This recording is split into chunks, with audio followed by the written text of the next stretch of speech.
시사톡 시시각각 김윤 국민의힘 서울 당협위원장 스튜디오에 모셨습니다. 안녕하십니까? 안녕하십니까? 짝꿍은 어디 가셨습니까? 저보다 더 바쁘신 것 같아요. 개인 일정이 있으셔서 오늘은 전화로 연결하겠습니다. 최용선 민주당 민주연구원 부원장 전화로 연결되겠습니다. 안녕하십니까? 안녕하세요. 죄송합니다. 개인 일정은 아니신 것 같고 네. 또 중요한 일이 있으시죠?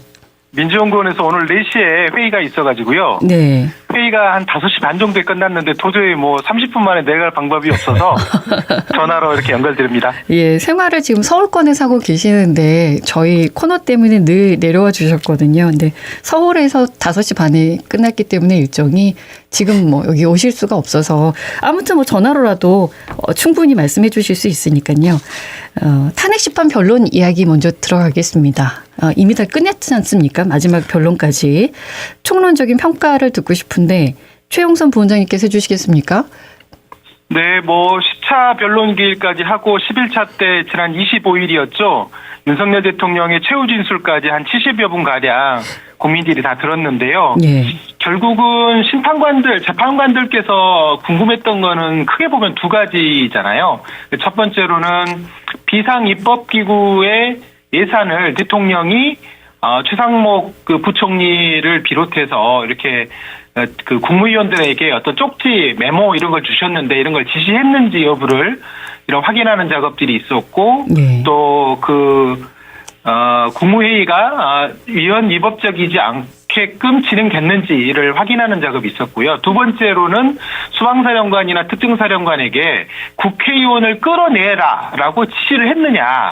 이 두 가지 문제에 대해서 재판관들이 10번에 걸치는 변론기를 진행되는 과정에 집요하게 증인들을 통해서 이것들을 확인하려고 했었고, 이 과정에서 이 최상목 부총리를 비롯해서 조태열 외교부 장관이나 이런 분들이 다 대통령의 A4 문건을 직접 나눠줬다라고 얘기를 했고, 또 특전사령관 같은 경우에는 대통령이 끌어내리라는 지시를 했고, 또 수방사의 1경비단장 이런 분도 나와서 진술의 어떤 신빙성들을 보여줘서 이런 것들이 재판관들이 이제 탄핵 심리를 마무리하고 이제 평의 회의를 통해서 결론을 내릴 걸로 보여지는데, 그런 결론을 내는데 필요로 하는 진술들을 충분히 저는 확보했다라고 생각하고요. 네. 이제 한 2주여 정도 시간 동안 재판관들끼리 평의를 거쳐서 증인들이 했던 내용들을 정리해서 두 가지 질문, 위헌 위법적인 상황에 대한 최초의 궁금증들에 대해서 어떻게 이거를 입증할 수 있을 것인지 이것들을 좀 논의할 거로 보여지고, 네. 3월 중순쯤 결론이 나오지 않을까 싶고요. 그래서 저는 8명이 6대2, 5대3 이런 식의 결과가 아니라 8명이 충분한 토의를 거쳐서 하나의 의견으로 모으지 않을까 이렇게 조심스럽게 전망해 봅니다. 예, 알겠습니다. 얼굴을 안 보고 전화로 해서 그런지 확실히 더 부드러운데요? 그런가요? 떨어떨어 들리는데. 예. 김윤 위원장님의 말씀도 듣겠습니다. 네, 어떻게 보셨습니까? 제일 주목했던 게 우리 대통령 최후 진술이었는데 네. 못내 아쉬웠습니다. 저는 적어도 윤 대통령께서 물론 이제 부분적으로 사과는 하셨어요. 미안이라는 단어 한 번 나온 걸로. 네. 근데 이제 마지막이고 하니까 더 중요했던 건 우리 민주공화국 아닙니까? 그러면은 헌법재판소에서 어떤 결정을 하든지 간에 저는 대통령으로서 당연히 그걸 받아들이겠다. 그리고 국민들께도 어떤 결과가 나오든지 다 승복해야 된다. 이런 메시지가 분명하게 나오는 게, 그래도 저는 진영을 떠나서 대한민국 대통령이라면은 누구라도 그렇게 했어야 되지 않았을까 하는 측면에서 좀 더 아쉬웠고요. 네. 전체 진행 과정에서 이렇게 볼 때 물론 이제 디테일한 사안별로 그게 이제 사실에 맞는 거냐, 조작된 거냐, 이런 쟁점에 대해서는 치열하게 다퉈야 되지만은 적어도 저는 대통령께서는 이왕 본인 자신은 지금도 정당성을 주장하고 계신 거 아닙니까? 네. 그럴 거라면은 정말로 전도 근본적으로 대한민국 민주공화국에서 왜 이렇게까지 본인이 오바를 할 수밖에 없었던가. 그래서 좀 더 이런 어떤 원칙적인 문제에 대해서 본인이 좀 더 국민들의 공감대와 설득력 있는 말씀을 하셨으면 더 좋지 않았을까. 네. 진행 과정에서는 상당히 좀 쫀쫀하다. 네. 이런 느낌도 좀 주셨던 건 아쉬웠습니다. 대통령실에서는 탄핵 기각을 확신하고 다시 되돌아올 거라는 거를 지금 준비하고 있다는 보도도 나오는데 어떻게 보십니까? 저는 그건 뭐 그 확신을 갖고 진행한다고 보기는 좀 어렵고요. 네. 어쨌든 지금 그 최종적인 결정은 그 누구도 그 함부로 예단할 수 없는 거 아닙니까? 그렇죠. 그러니까 이제 어쨌든 그 결심하고 이제 네. 현재 탄핵 그 결정일이 누가 보더라도 이렇게 많이 남지는 않았기 때문에 어떤 경우든 저는 대비한다는 차원에서 당연히 준비하는 거지 마치 뭐 기각될 걸 전제로 해가지고 했다고 보기는 조금 어려울 것 같습니다. 예. 최영선 부원장께서는 마지막 이제 최후 변론 가운데 양측의 변호인들 발언 가운데 좀 인상 깊었다라고 짚어주신다면 어떤 대목일까요? 뭐 국회 측 변호인단들은 탄핵의 필요성에 대해서 좀 약간 감정의 호소도 하고 또 개인의 또 생각들 이것들을 좀 담담하게 보여주는 측면들이 좀 돋보였다고 저는 느꼈고요. 네. 피청구인 측 대리인으로는 저는 김계리 변호사가 되게 인상 깊었어요. 네. 자기는 계몽이 됐다. 이 대통령의 포고문과 담화문을 읽고 나서 그동안 몰랐던 사실들을 알고 계몽이 됐다라고 얘기하는 측면에서 국민들의 눈높이하고는 좀 많이 다르구나라는 걸 보여줬고 네. 또 하나는 이게 이제 결국은 대리인단들이 하는 목적은 결국은 재판관들이 궁금해하는 내용들을 증인들의 입을 통해서 과연 사실이 무엇인지를 보여주는 증거를 어떤 진술을 통해서 증거를 확정해 가는 과정에 대한 어떤 전문성들을 보여야 된다고 생각했는데 마치 그냥 부정선거를 오히려 더 이렇게 자극하는 가짜뉴스와 같은 메시지를 발신한다든가 본인의 어떤 웅변의 장으로 그걸 만들려고 하는 피청구인 측 대리인들의 모습들이 결국은 재판관들에게 그 긍정적인 그런 시그널로 저는 다가가기는 좀 어렵지 않았는가 이렇게 생각을 합니다. 예. 저는 똑같이 정청래 위원장이 마지막까지 저는 상당히 독특했습니다. 그게 뭐냐면 본인이 이제 좀 상당히 살아온 이력을 바탕으로 해가지고 좀 감성적인 마지막 호소를 좀 하는 그런 이제 흐름이었었는데 1988년에 본인이 안기부에 끌려가서 이렇게 물고문 같은 걸 몇 시간 당했다 이렇게 진술을 하셨는데 제가 아는 범위 내에서는 네. 거짓말이거든요. 1988년에는 제가 이렇게 당시에 저도 부천하고 인천에서 노동운동하던 그런 시절이었는데 그때 이렇게 벌어지는 일들에 대해서는 비교적 지금도 소상하게 기억하거든요. 1988년은 어떤 상황이냐면은 일부러 학생운동권 일부에서는 본인이 감옥 가서 이렇게 구속되는 이런 부분들을 이렇게 자랑스럽게 생각하는 그런 분위기가 여전히 있었는데 어떤 후배들로부터 호소들이 많이 있었냐면 안 잡아간다. 벌써 이제 그런 분위기였었거든요. 그래서 근데 지금 말씀하시는 거는 아직 사실관계를 확인할 길이 없기 때문에 없지만은 네. 본인이 반박을 못할 겁니다. 네, 예, 예. 김윤 위원장의 개인적인 생각으로 담아두겠습니다. 그런 오바는 작아 보이지만은 설득력을 상당히 아는 사람들에게 떨어뜨릴 수 있는 그런 오바는 안 하셨으면 좋겠다. 취지는 알겠는데 그런 네, 느낌이었습니다. 알겠습니다. 네. 아니 근데 제가 요거 하나만 더 확인드리면 네. 그분이 이제 건국대 출신인데 서청년에서 활동을 하셨어요. 그래서 이제 2년간 투옥 생활도 좀 하셨고, 그래서 이제 뭐 그 과정에서 본인이 이제 이런저런 가령 대공분실에 끌려갔는지 남산으로 끌려갔는지는 저희가 사실 알 수는 없잖아요. 네. 근데 이제 본인이 그런 걸 가지고 저는 거짓말 했거나 그럴 거라고 보이지는 않고 다만 적절했느냐 이런 거는 좀 논의를 하더라도 아마 소회가 있었을 거예요. 왜 그러냐면 비상계엄이 있고 나서 바로 열린 법사위 회의장에서도 그런 얘기를 하셨었거든요. 예전에 본인 학생운동 시절에 그런 좀 끌려다니면서 경험이 있었기 때문에 굉장히 무서웠다라는 말씀을 일관적으로 하시고 있어서 저는 뭐 저는 그거 자체가 다 거짓말이다 뭐 이렇게 생각하지는 않고 적절했냐 여부는 그거는 이제 시청자들과 국민들이 현명하게 좀 판단하지 않았을까 이렇게 생각합니다. 헌재 판단에 있어서 중요한 또 쟁점 중에 하나가 국회의원을 끌어내라였느냐였기 때문에 아마 그 이후의 이야기도 나오지 않았었나라는 좀 생각이 들고요.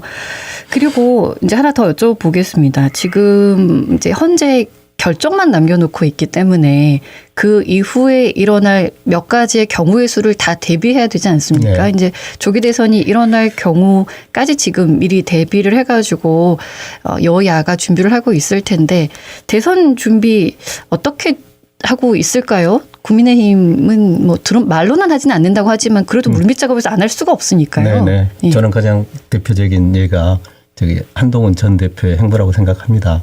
본인도 이제 조심스러운 말씀을 하시거든요. 어쨌든 지금 헌재의 최종 결정이 안 났기 때문에 섣불리 조기 대선을 더더군다나 어떤 집권 여당 입장에서 입에 올리는 건 누가 보더라도 좀 사례 맞지는 않는데 실제 지금 본인 행보를 보면은 대선 홍보에 들어간 거거든요. 예. 지금 책도 냈고 또 출판 기념회도 내주에 한다고 그러고 지금 또 개헌과 관련해 가지고 굉장히 과감한 메시지를 냈거든요. 이런 거 보면은 실제로 거의 대선 홍보에 들어가 있다. 그리고 저는 이제 뭐 아시는 분은 아시지만은 그 안철수 의원하고 네. 그런 사적인 그런 관계를 떠나서 저는 기본적으로 그런 어떤 합리적이고 미래지향적인 중도 노선이 국민의힘이 꼭 필요하다고 보는데 우리 당내 안철수 의원 같은 분위기는 경우도 어떻습니까? 이미 어느 정도 준비를 하고 있는 단계에 들어갔다 이 말씀을 제가 드릴게요. 네. 어떤 의원에게 지금 힘이 실리고 있는 겁니까?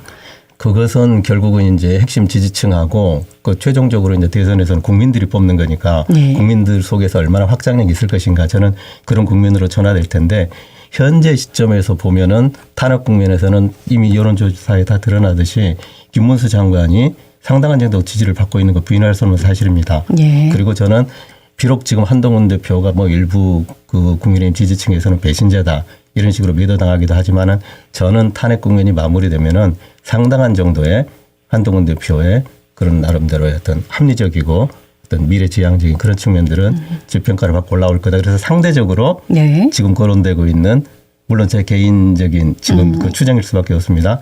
저기 홍준표 대구시장이나 오세훈 시장은 상대적으로 더 이렇게 뒤로 흐름이 밀릴 것이다. 네, 밀릴 가능성이 제가 보기 때는 상당히 높다 이렇게 추정됩니다. 예. 더불어민주당 얘기를 해보겠습니다. 조기 대선 대비 안 할 수가 없죠. 최근에 진성준 정책위의장이 대선 공약을 발굴해서 제출해달라 이렇게 정책위에 지시를 내렸다는데 그렇게 되고 있습니까? 제가 구체적으로 말씀드리기는 쉽지 않을 것 같고요. 네. 다만 이제 탄핵이 결정이 되면 파면이 결정이 되면 그로부터 60일 이내에 대선이 치러져야 되기 때문에 사실은 이런저런 국정 운영이라는 게 그냥 단순하게 할 수 있는 문제는 아니지 않습니까? 네. 그렇기 때문에 각 당이 갖고 있는 정책적 역량, 평소 실력 그리고 국정 운영과 관련된 실현 가능한 비전 이런 것들이 사실 국민들에게 단시간 내에 평가를 받는 과정이기 때문에 예. 그런 과정에서 미리미리 정당이라면 수권 정당이라면 갖춰야 될 그런 준비 작업들은 뭐 국민의힘이나 민주당이나 저는 공의하고 있을 거라고 생각하는데요. 예. 다만 이제 최근에 민주당 광주시당에서 정책개발단을 꾸리고 또 외부 인사까지 포함해서 광주의 미래 먹거리나 핵심 공약으로 들어갈 만한 핵심 정책 과제가 될 만한 것들을 선별하고 있다라는 이제 이런 것들이 이제 언론에 알려지면서 이제 광주 전남에서는 관심을 갖고 있는 것 같은데요. 네. 정당은 늘 수권을 꿈꾸고 수권을 목표로 하기 때문에 그런 작업들, 정책을 개발하고 중장기 비전을 그리는 작업들은 일상적으로 벌어지는 일이라고 생각해 주시면 될 것 같고요. 또 진성준 정책위원장은 또 정책위원장 나름으로 또 현안 과제부터 중장기 고민들까지 또 늘 하고 있기 때문에 그런 연장선상에서 만약의 상황을 대비한 여러 가지 고민들을 하고 있다. 저는 그 정도는 말씀을 드리겠습니다. 예. 우리 국민의 입장에서도 네. 지금 결정적인 이변이 없는 한 제가 판단할 때는 그 3월 26일 날 이제 또 사법 그 2심이 있거든요. 그 선거법 관련해 가지고 그것과 상관없이 저는 그 더불어민주당 후보는 이재명 전 대표가 될 가능성이 높다 이렇게 이제 보고요. 예. 대부분 그렇게 좀 보고 있습니다. 그랬을 경우에 이제 이재명 대표하고 누가 가장 이렇게 맞서서 승리 가능성이 높을 거냐 이렇게 국민의힘 후보가 결국은 정해질 텐데 이 대목에서 저는 이제 이재명 대표가 그러니까 지금 정책을 개발하라고 이렇게 자꾸 여러 군데 그 진성준 정책위원장인가 예, 지시도 하고 또 본인도 지금 그런 메시지를 계속 내시거든요. 그리고 이제 그런 부분들을 하나의 패키지로 묶어가지고 이게 중도 보수로의 확장이다 이런 말씀을 하시는데 예, 오늘 그 뭐 갤럽 여론조사 같은 경우 보면은 본인이 이렇게 좀 그 희망하는 것만큼 지지율이 안 오르거든요. 그래서 그것은 뭘 보여주는가에 대해서 저는 이재명 그 대표가 조금 더 저는 근본적인 자기 변화가 있어야 된다 이런 생각이 드는데 뭐냐면 그것은 어떤 몇 가지 어떤 그 뭐라 그럴까 그 쌈박한 그런 어떤 정책을 막 이렇게 계속 제시한다고 회복될 문제가 아니고 본인 자신의 그동안의 언행이 불일치했던 그런 어떤 신뢰 문제가 상당히 좀 깔려 있는 거다. 이런 대목에서 그러니까 물론 뭐 저는 어찌 보면은 맞서 싸워야 될 대상이니까 네. 이거 좀 뭐 전략 전술 노출일 수 있지만은 저는 이재명 대표가 상당히 좀 근본적인 그걸 국민들이 신뢰할 수 있는 전환을 모색하지 않으면은 네. 백약이 무효일 가능성도 상당히 있다는 거 예. 이런 대목을 좀 짚고 싶습니다. 알겠습니다. 네. 여기서 제가 하나만 더 이렇게 좀 덧붙이고 싶은데요. 네. 지금 경제가 심장마비 일보 직전이잖아요. 네. 그러니까 집권 세력들의 집권 운영 3년간의 경제가 1%대 성장을 하고 있다라는 거, 그리고 올해도 전망이 좋지 않다라는 거. 거기다 국민들의 삶이 굉장히 지금 팍팍해져 가고 있는 상황이 좀 심각한 상황까지 이르렀다라는 거에서 민주당도 이제 야당으로서만이 아니라 그러면 국정을 운영해 보겠다라는 그런 생각을 가지고 대안을 내놓고 메시지를 내는 것 저는 당연한 일이라고 생각하고요. 네. 요걸 가지고 그러면 국민의힘도 이 지금 경제가 심장마비까지 걸려버릴 정도로 심각한 상황을 어떻게 극복할 것인지 그래서 여기까지 만들어 온 것에 대한 반성도 좀 있어야 되고 대안을 가지고 민주당과 혹은 이재명 대표의 발언에 대해서 비판하거나 혹은 토론하거나 이런 것들을 좀 해야 되는데 그런 게 아니라 이재명 대표만 공격해서 이재명 대표만 아니면 된다. 이재명 대표만 없으면 뭔가 기회가 만들어지지 않을까라고 계속 공격하시는 것은 저는 그건 좀 바람직한 태도는 아니다. 이렇게 생각합니다. 공감합니다. 대한민국을 잘 이끌어갈 정책을 제시해달랍니다. 네, 공감합니다. 네, 네. 네. 대선 준비하면서 이런 것들이 더 많이 나와서 우리나라의 발전에 도움이 되면 정말 좋겠죠. 이제 마은혁 헌법재판관 후보자에 대한 이야기를 해보겠습니다. 헌재가 임명 보류하는 건 우연이라는 결론을 내지 않았습니까? 네. 이것과 관련해서 다양한 앞으로의 일정들에 대한 타임테이블들이 나오고 있는데 어떤 의미로 받아들이십니까? 저는 뭐 그 국민의힘 아직 오늘 또 그 내부에서 헌재 결정에 대해서 상당히 비판적인 문제제기를 하는 분들이 계시던데 네. 제가 뭐 법률 전문가는 아니지만은 제가 어떤 상식적 기준과 원칙에 비춰보더라도 헌법재판소가 만장일치로 그 마은혁 네. 그 재판관에 대해서 당연히 그걸 존중해야 된다. 국회 결정하는 부분들은 저는 맞다고 생각을 합니다.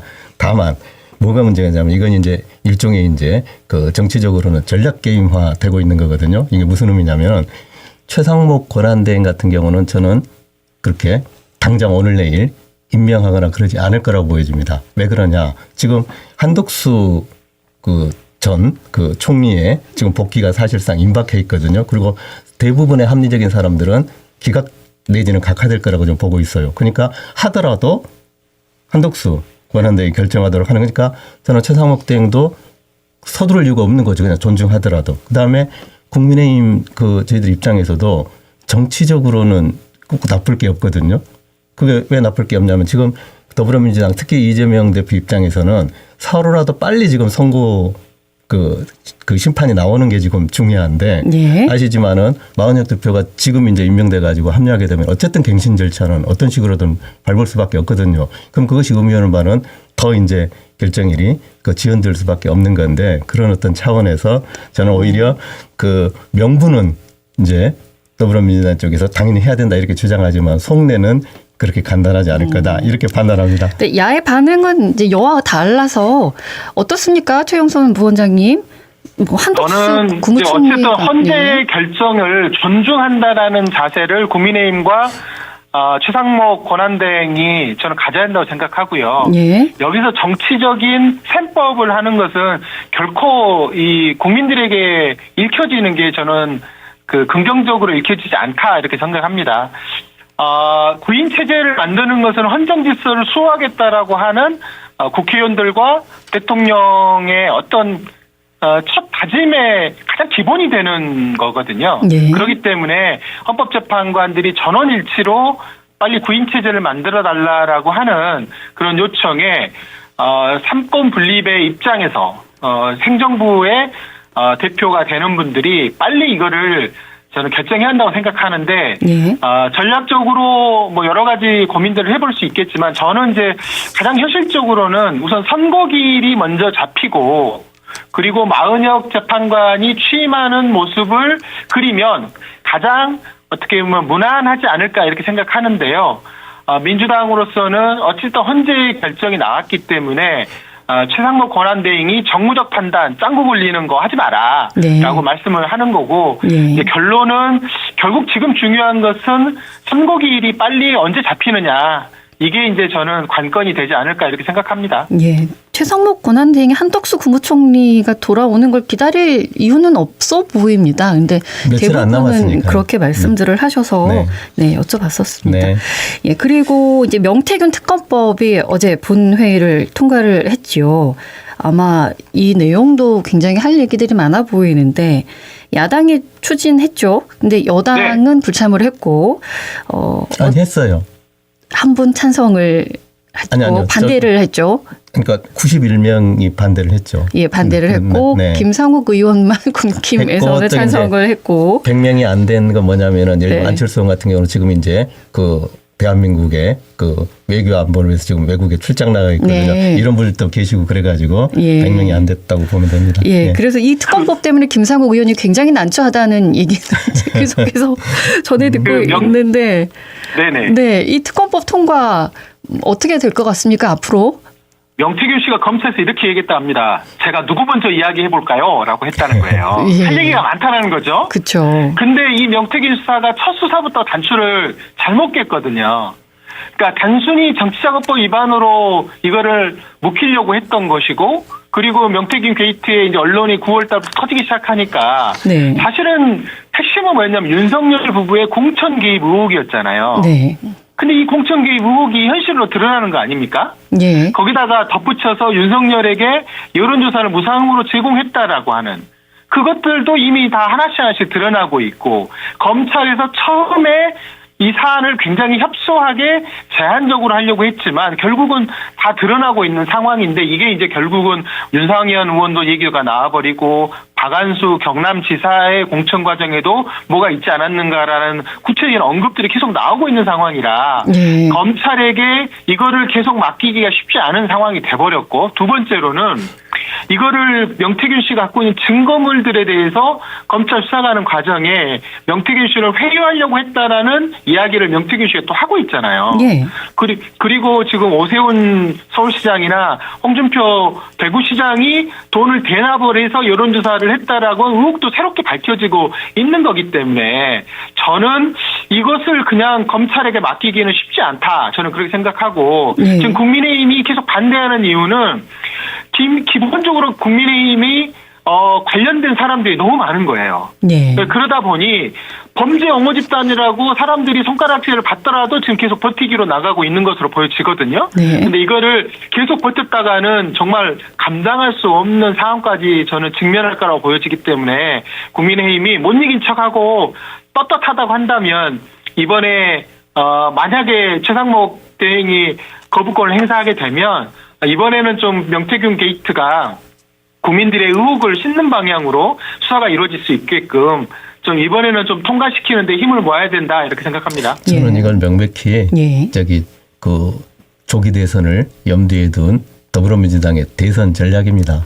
분명히 좀 그런데 그러면서 이제 검찰에 대해서 좀 이렇게 매도하고 계속해서 이제 조기 대선의 주요 이슈로 이걸 끝까지 끌고 가려고 하는 그러니까 국민의힘의 어떤 분란을 계속해서 조장하고 좀 위축시키려는 그런 걸로 보여지는데 제 입장에서는 그럼에도 불구하고 저는 흔쾌하게 받는 게 좋겠다. 하는 입장입니다. 국민의힘에서도 털고 가는 게 낫다. 라는 생각을 가진 분들도 상당히 많이 있고 네. 저도 이제 그 중에 한 분입니다. 그래서 실제로 뭐 홍준표 시장이나 오세훈 지금 시장이나 본인이 지금도 결백을 주장하고 계시지 않습니까? 네. 그렇다면은 더더욱 저는 그리고 이제 대선 후보로 나올 거면은 담대하게 그럼 어떤 것들 한번 해봐라 이렇게 나오는 게 네. 저는 어떤 선거 전략상으로도 훨씬 좋고 혹여라도 본인이 좀 이렇게 그 결백하지 못한 부분이 있다면은 저는 당연히 그 대선 후보에서 네. 탈락되는 게 맞다 이렇게 네. 생각을 합니다. 명태균 씨 이야기 나왔을 때 저희가 대하 드라마라고 최영선 부원장께서 처음에 시작을 했고 지금 몇 달이 흘러가고 있는데 막 시체들이 드러나고 있습니다. 그래서 여기에 대해서 두 분 모두 다 하실 말씀들이 많으실 것 같아서 다음 주 정도에 저희 한번 깊게 파들어 보면 어떨까요? 네, 좋습니다. 좋습니다. 그리고 제가 네. 분명히 네. 책임질 수 있는 범위 내에서 네. 제가 국민들이 아직도 네. 잘 모르고 계시나 그래서 제가 맥락을 나름대로 제가 정확하게 예. 받들어서 지금 어느 정도 드러나고 있는 그 명태균 패밀리 3인방이 있거든요. 네. 저기 거기서는 멈추겠습니다. 네? 여기서 예고편이기 오케이, 때문에. 알겠습니다. 그래서 제가 책임지고 있는 네. 것을 이렇게 말씀드리겠습니다. 저희가 예고편까지는 잘 안 하는데 대하 드라마이기 네. 때문에 다음 주에 할 내용까지 언급을 해드렸습니다. 오늘 말씀 고맙습니다. 감사합니다. 언제 어디서나 내 손 안의 뉴스. 광주 MBC 뉴스 유튜브 구독으로 함께하세요.